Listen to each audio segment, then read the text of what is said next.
আরে আমার এই বস্তাটা একটু উঠাই দিবা?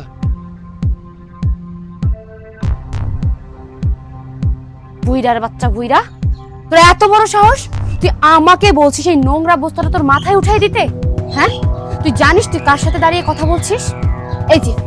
এই যে অফিসটা দেখতে পাচ্ছিস না, এই অফিসের জেনারেল ম্যানেজার হিসেবে ইন্টারভিউ দিতে যাচ্ছি, আর তুই আমাকে বলছিস এই নোংরা বস্তা তোর মাথায় উঠাই দিতে? এসব ফকিরের বাচ্চারা যে কোথা থেকে আসে, আজকে আবার যাত্রা পথটাই নষ্ট করে দিল।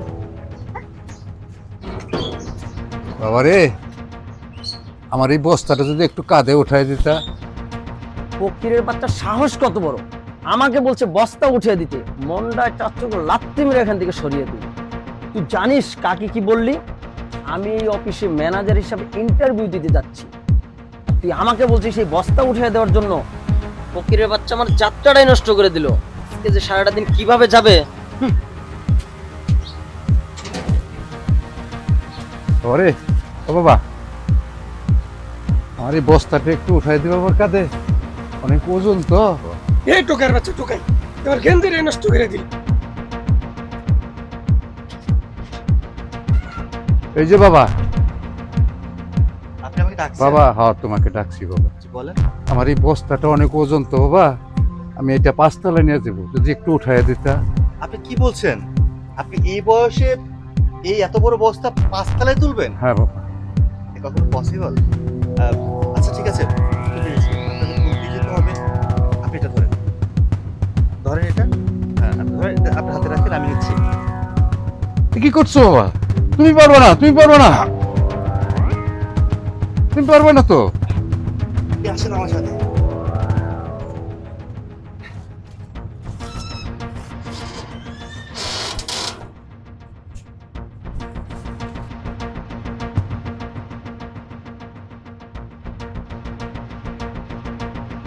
বুইড়া, আপনার সেই বুড়ো লোকটা যে কিনা গেটের বাইরে দাঁড়িয়ে একটা বস্তা নিয়ে দাঁড়িয়েছিলেন, আপনি আমাদের চেয়ারম্যান সাহেবের চেয়ারে বসে কেন?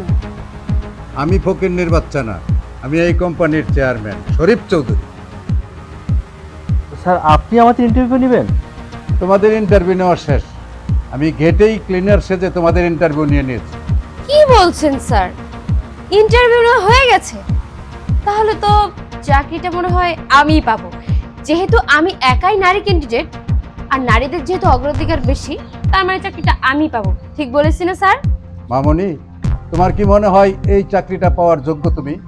তুমি তোমার বাবার বয়সে একটা লোকের গায়ে হাত তুলেছো, তোমার বিবেকে একবারও কি বাজলো না? ক্লিনার সেজে আমি যখন গেটে দাঁড়িয়েছিলাম, হয়তো আমি তোমার বাবা না, কিন্তু তোমার বাবার বয়সী একজন লোক। মারে, পোশাক দেখে কারো বিচার করা যায় না, যার মন বড় সেই প্রকৃত বড় লোক।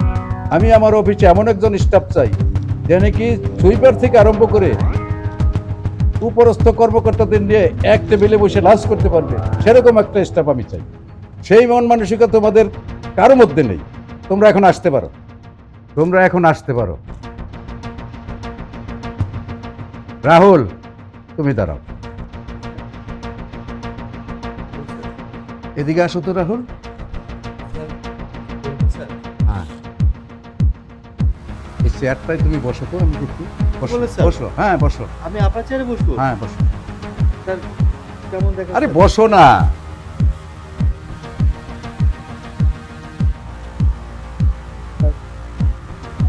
আমি এই কোম্পানির চেয়ারম্যান, আমার অবর্তমানে এই চেয়ারে বসার অধিকার একমাত্র তোমারই আছে।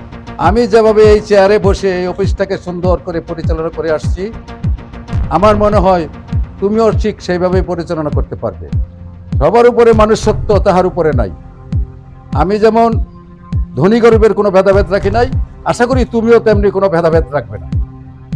Thank you sir.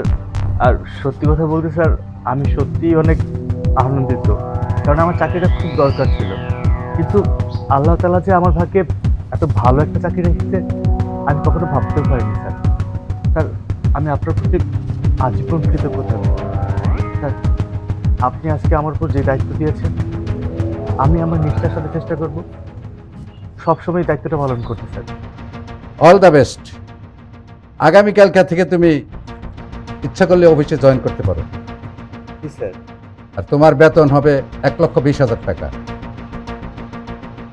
স্যার সত্যি স্যার আমি যে কি বলবো আর পুরো আমি বুঝতে পারছি না স্যার। অফিস থেকে তোমার জন্য একটা গাড়ির অবরাদ্দ করা হবে। স্যার স্যার আপনি আমার বাবার বয়সী, আপনার পাশে সালাম করলে তো আসলে আমার কম হয়ে না যায়। না না, তার দরকার নেই। আমি স্যার আপনার কাছে কৃতজ্ঞ স্যার। Thank you. বসো বসো। আমি বয়স হয়ে গেছে, আমি একটু অবসর নিতে চাই। আমি এখন বাসায় চলে যাই, তুমি